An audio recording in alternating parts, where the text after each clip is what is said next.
د غزنی کندهار 220 کیلو ولټ پروژې د پاتې چارو بهیر څخه د عمومي رئیس لیدنه.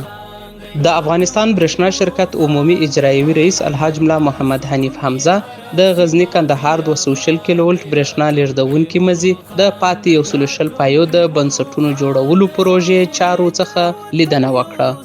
ښاغلي حمزه صاحب د قرارداد سره سم د پروژې پاتې چارو پر بشپړولو ټینګار وکړ او د چارو چټکتیا په موخه یې اړوندو تخنیکي ټیمونو ته لازمي سپارښتنې وکړې.